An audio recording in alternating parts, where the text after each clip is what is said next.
it going? Yeah. Cool. So one of my favorite quotes is by Og Mandino. It's, hold on.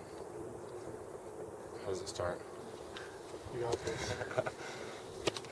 I got you. There's like a different couple of, okay, it's until one is committed, there's hesitancy, the chance to draw back. Concerning all aspects of initiative and creation, there's one elementary truth, the ignorance of which kills countless ideas and splendid plans. That the moment one definitely commits oneself, then providence moves too. Concerning the moment one definitely commits oneself, then providence moves too. All sorts of things begin to occur that never would have otherwise occurred. A whole stream of events issues from the decision, raising in one's favor all manner of unseen assistance, meetings, and material. Hold on. Yeah. Incidents, meetings, and material assistance that no man could have dreamed would have come his way. Whatever you can do or dream you can do, begin it now.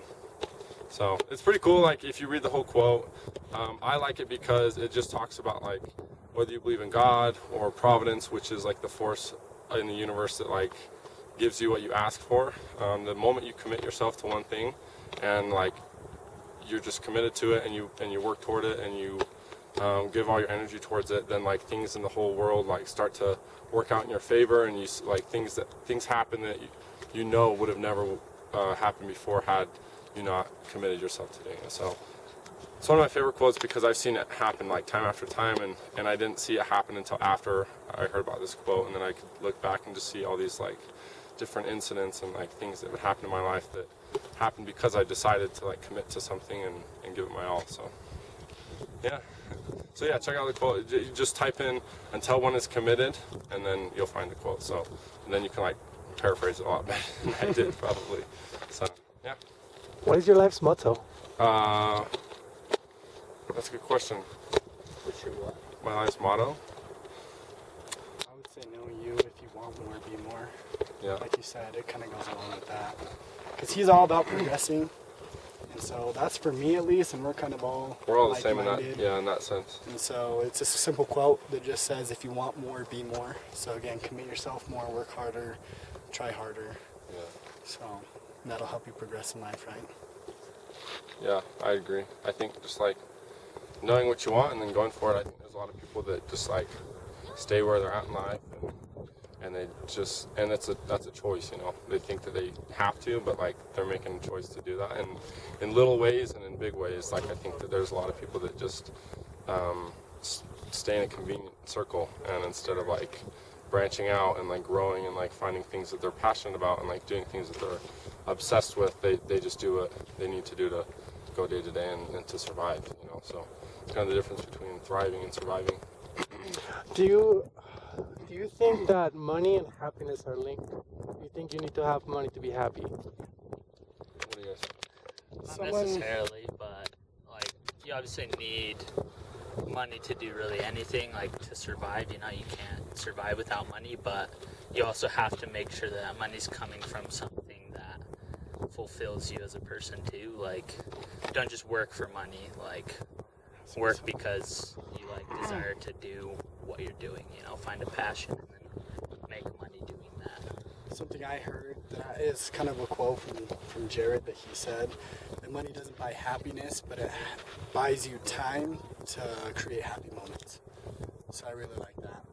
Just because, yeah, like with money, if you have enough money to choose your schedule or be free to do what you want, and that allows you to truly fulfill almost what you're saying, fulfill what you want to do, your life's passions, etc. Spend time with family, all that good stuff. Spend time doing the things you love, hiking, playing sports, doing whatever, painting, doing your thing. And I think like a lot of times like happiness can directly be derived from service and from helping other people, and it's really like this is like a big topic obviously, but I think that if you don't have your fundamental needs met, it's really hard to be effective at helping other people fulfill their own needs. And so I mean there's a study that's been done that says after making $75,000 a year, the level of happiness of rich people stays the same. Like it doesn't get any higher after that.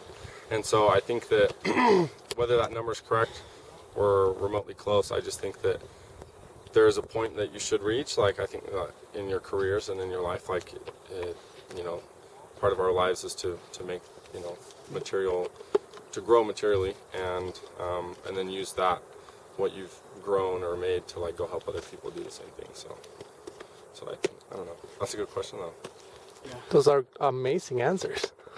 Thanks. All right. And last question is, what is the best advice your parents ever gave you? Interesting. It's not necessarily something like my parents have told me. It's just kind of the way that they've lived their lives. Like my dad, for example, is super just like hardworking and dedicated to what he puts his mind to. He's always been a big athlete, and so like growing up, like he's like, yeah, if you want to be a good athlete, like you have to put the time in. If you're not willing to do that, you're not going to be great, you know. So it's the same thing we've already talked about, kind of, but more through example. Like he sets his mind to do anything, he's putting his 100% effort in, and making sure he spends the time necessary to like accomplish what it is that he's set out to do. And so more than like something he's told me about, more something like he's shown me that I like should live my life that That's way. impressive. You know? Yeah. So I don't know. Same thing for me. It's not something my parents have told me, but I feel like through their example, kind of like what Chandler was saying, is that selflessness creates happiness. My parents have always loved serving other people and helping them, and even just really sacrificing their time and everything, their money and energy into me, so that I've been able to have my needs and be happy and do the things that I love. So through them, I've really realized that being selfless, in the end, like that's what serving others is, what can really create happiness.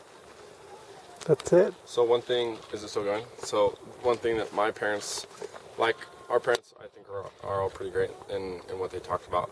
But one thing that, like when I turned 18, when I graduated, they gave me a silver dollar that's like the year of my birth.